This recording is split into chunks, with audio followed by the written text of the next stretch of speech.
baddest DJ.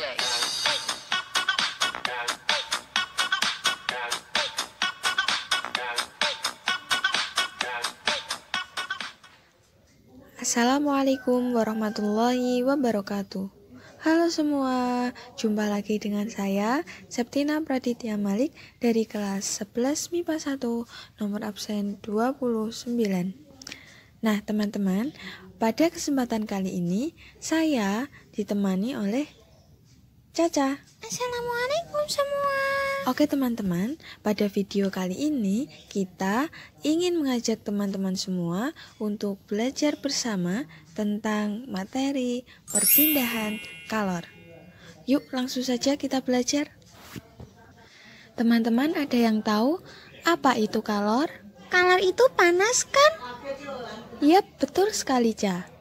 Kalor bisa diartikan sebagai panas. Kalor juga bisa diartikan sebagai suatu energi yang bisa berpindah, yang bisa mengalir dari satu benda yang suhunya lebih tinggi ke benda lain yang suhunya lebih rendah. Jadi, oleh karena itulah ada yang dinamakan perpindahan kalor. Perpindahan kalor itu apa? Ya kalor yang berpindah, kalor yang mengalir. Dari mana? Dari benda yang suhunya lebih tinggi, dari benda yang lebih panas, dari benda yang kelebihan kalor ke benda lain yang suhunya lebih rendah, yang lebih dingin, atau yang kekurangan kalor. Nah, kalor itu biasa dinyatakan dalam satuan joule. Tapi Kak, bukannya satuan kalor itu kalori? Oke, jadi begini Ca dan teman-teman semua. Sebenarnya satuan internasional dari kalor itu joule. Tetapi bisa juga dinyatakan dalam kalori, di mana 1 kalori setara dengan 4,2 joule dan 1 joule setara dengan 0,24 kalori. Jadi Caca dan juga teman-teman gak usah bingung ya, karena kita bisa menggunakan satuan kalori, bisa juga menggunakan satuan joule. Tapi untuk satuan internasional dari kalor itu tetap yang joule. Selanjutnya kita akan belajar tentang jenis-jenis perpindahan kalor. Tapi sebelum itu, Caca dan teman-teman pernah dengar kata konduktor dan isolator? Konduktor itu bisa menghantarkan panas, sedangkan isolator tidak bisa. Ya, betul sekali. Konduktor adalah benda atau suatu zat yang dapat menghantarkan panas dengan baik. Misalnya seperti baja, besi, dan juga aluminium. Sedangkan isolator adalah suatu benda atau suatu zat yang kurang baik dalam menghantarkan panas, atau bisa dikatakan isolator adalah benda atau zat yang tidak bisa menghantarkan panas. Misalnya ada plastik, ada kaca, ada karet, dan juga kayu. Oke, sekarang kita bahas tentang jenis-jenis perpindahan kalor. Nah, perpindahan kalor itu bisa dilakukan dengan 3 cara, yaitu ada konduksi atau hantaran, konveksi atau aliran, dan radiasi atau pancaran. Oke, untuk yang pertama, konduksi, artinya hantaran. Jadi, perpindahan panas atau perpindahan kalor secara konduksi berarti perpindahan panas yang melalui zat perantara, tetapi zat perantara tersebut tidak ikut berpindah. Nah, sekarang coba kita amati peristiwa konduksi berikutnya. Ketika kita mengambil mentega dengan menggunakan sendok yang terbuat dari logam dan sendok yang terbuat dari plastik, dan kita beri biji kedelai atau kacang kedelai pada mentega tersebut, dan masing-masing sendok kita masukkan ke dalam gelas yang berisi air panas. Nah, maka apa yang akan terjadi? Coba kita ketika kita memasukkan sendok yang terbuat dari logam ke dalam air panas, maka lama-kelamaan mentega akan mencair dan kacang kedelai akan turun atau akan terjatuh. Kenapa peristiwa ini bisa terjadi? Ada yang tahu? Karena ujung sendok ikut panas sehingga mentega mencair dan kacang terjatuh. Ya, betul sekali, Cak. Jadi, peristiwa ini, jatuhnya kedelai ini, melelehnya mentega ini dapat terjadi karena adanya perpindahan kalor secara konduksi. Nah, perpindahan kalor itu bisa terjadi dari zat yang suhunya tinggi atau yang kelebihan kalor ke zat yang kekurangan kalor atau yang suhunya lebih rendah. Nah, coba sekarang pada contoh tersebut, zat atau benda yang kelebihan kalor, yang mana? Air panas? Ya, betul. Yang kelebihan kalor adalah air panas. Kalau zat yang kekurangan kalor? Ujung sendok. Ya, zat yang kekurangan kalor adalah ujung sendok yang berisi mentega dan juga kacang kedelai. Nah, kalau sudah begitu, berarti terjadi perpindahan kalor dari air panas menuju ke ujung sendok melalui perantara. Perantaranya adalah batang atau pegangan sendok. Jadi, panas dari air panas yang terdapat dalam gelas tersebut akan dialirkan menuju ke ujung sendok yang lain yang terdapat mentega dan juga kacang kedelai tersebut. Sehingga lama-kelamaan ujung sendok tersebut akan ikut panas, dan karena panas itu mentega akan meleleh dan kacang kedelai akan terjatuh. Sekarang untuk sendok yang kedua, yaitu sendok yang terbuat dari plastik. Nah, ketika kita amati peristiwa yang kedua, yaitu sendok yang terbuat dari plastik, menteganya tersebut tidak mengalami perubahan kedudukan. Dia tidak meleleh dan kacang kedelainya juga tidak terjatuh. Hal ini terjadi karena bahan atau benda yang digunakan sebagai perantara, yaitu sendok plastik, termasuk benda isolator. Yang mana benda isolator ini adalah benda yang tidak bisa atau yang bisa menghantarkan panas tetapi tidak terlalu baik. Akibatnya, panas dari air panas yang ada di gelas tersebut tidak dialirkan ke ujung sendok yang berisi mentega, sehingga ujung sendok tersebut memiliki suhu yang sama dan mentega tidak mengalami proses meleleh atau tidak meleleh, dan kacang kedelainya juga tidak terjatuh.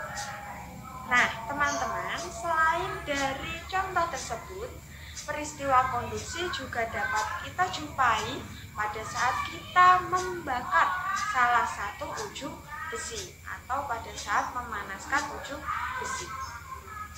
Ketika kita memanaskan atau membakar salah satu ujung besi, maka nanti ujung besi yang lain juga akan terasa panas. Hal ini dikarenakan adanya perpindahan panas dari api yang membakar atau yang kita gunakan untuk memanaskan besi ke ujung lain yang suhunya lebih rendah atau yang kekurangan kalor.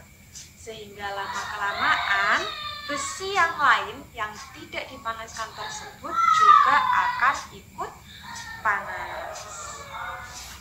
Untuk perpindahan atau perambatan kalor per satu satuan waktu secara konduksi itu dipengaruhi oleh apa saja? Nah, dipengaruhi oleh koefisien konduksi termal, kemudian ada luas penampang, ada panjang, dan juga perubahan suhu. Sehingga dapat dirumuskan sebagai H sama dengan K dikali A kali delta T per L, di mana H adalah perambatan kalor per satu satuan waktu, satuannya kalori per second. K adalah koefisien konduksi termal, satuannya kalori per meter derajat Celcius. A adalah luas penampang, satuannya meter persegi. Delta T adalah perubahan suhu yang satuannya derajat Celcius. Dan L adalah panjang, satuannya meter. Nah, selanjutnya untuk jenis perpindahan kalori yang kedua yaitu konveksi atau aliran, di mana konveksi adalah perpindahan kalor melalui zat perantara dan diikuti dengan perpindahan dari zat perantaranya tersebut. Nah, teman-teman, untuk konveksi dia hanya berlaku untuk benda atau zat yang bisa mengalir, misalnya seperti gas, kemudian air, dan juga zat atau benda lain yang bersifat cair. Jadi, untuk benda atau zat yang berwujud padat, dia tidak bisa mengalami perpindahan secara konveksi. Nah, coba kita lihat contoh dari peristiwa ataupun kejadian yang menunjukkan perpindahan kalor secara konveksi berikut. Nah, contoh pertama dari peristiwa konveksi yaitu pada saat kita memanaskan air. Pada saat air dipanaskan, maka molekul-molekul air akan menguap dan massa jenisnya akan menjadi lebih ringan, sehingga nanti air tersebut akan bergerak ke atas. Nah, untuk molekul-molekul air yang suhunya lebih rendah, jadi massa jenisnya dia lebih berat, dia akan bergerak turun. Nah, misalnya itu konsepnya seperti pada saat kita dulu belajar tentang massa jenis, di mana jika massa jenisnya lebih besar, maka benda akan tenggelam, dan ketika massa jenisnya lebih kecil, maka benda akan terapung. Nah, kakak-kakak semua, contoh yang lain dari peristiwa konveksi yaitu adanya angin darat. Pada saat malam hari, udara di atas lautan akan menjadi lebih tinggi atau lebih panas daripada udara yang ada di daratan, sehingga partikel-partikel udara yang ada di atas lautan akan memuai dan bergerak ke atas menuju ke arah daratan. Dan partikel-partikel udara tersebut akan digantikan oleh partikel-partikel udara dari arah daratan. Contoh dari peristiwa konveksi selanjutnya yaitu adanya angin laut. Teman-teman, pada saat siang hari, udara di daratan akan lebih panas daripada udara yang ada di atas lautan. Akibatnya, udara-udara yang ada di atas daratan, partikel-partikel udaranya ini akan memuai dan bergerak ke atas. Nah, nantinya dia akan digantikan oleh partikel-partikel udara yang suhunya lebih rendah dari arah lautan. Nah, selain itu ada juga pembuatan cerobong asap pabrik. Itu juga contoh dari perpindahan kalor secara konveksi dan juga pergerakan dari balon udara. Nah, Sekarang untuk banyaknya kalor yang merambat tiap satu satuan waktu secara konveksi itu dipengaruhi oleh apa saja? Yang pertama dipengaruhi oleh koefisien konveksi termal. Yang kedua dipengaruhi oleh luas penampang. Yang ketiga dipengaruhi oleh perubahan suhu.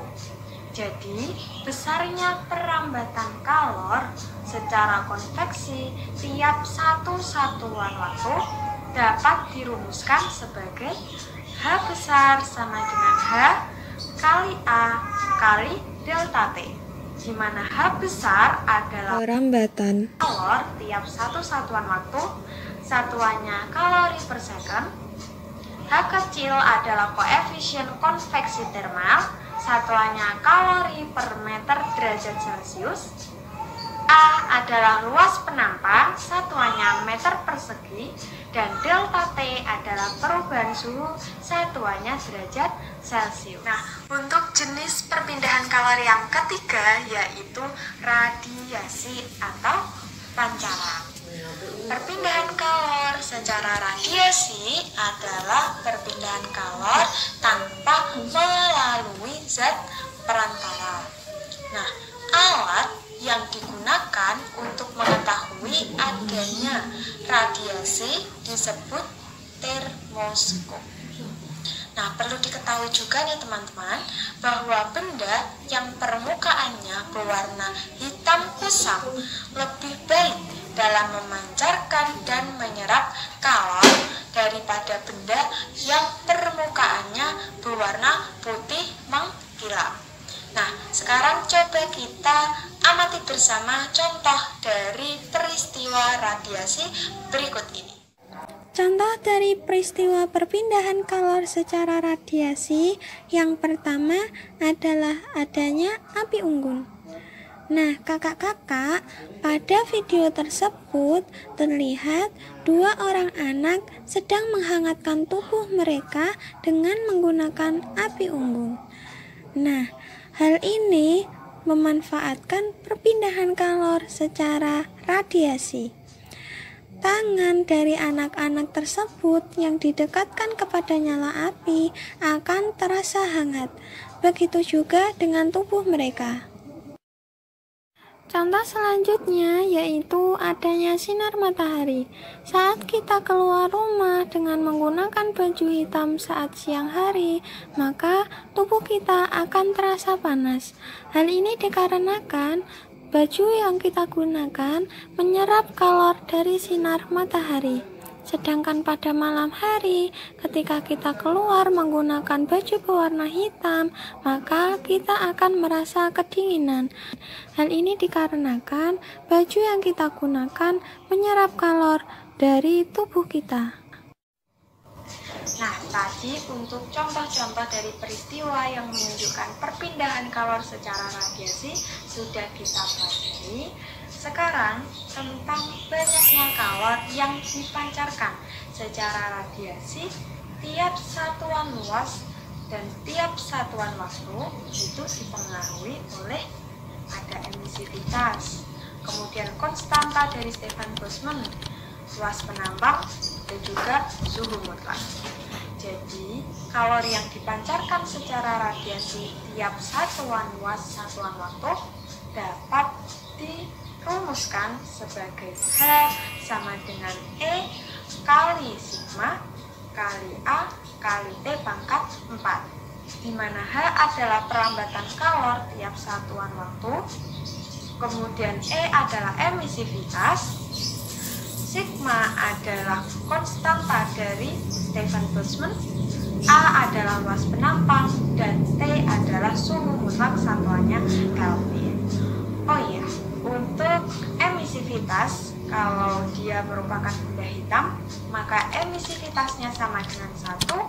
Kalau selain benda hitam, emisivitasnya lebih dari 0 kurang dari 1.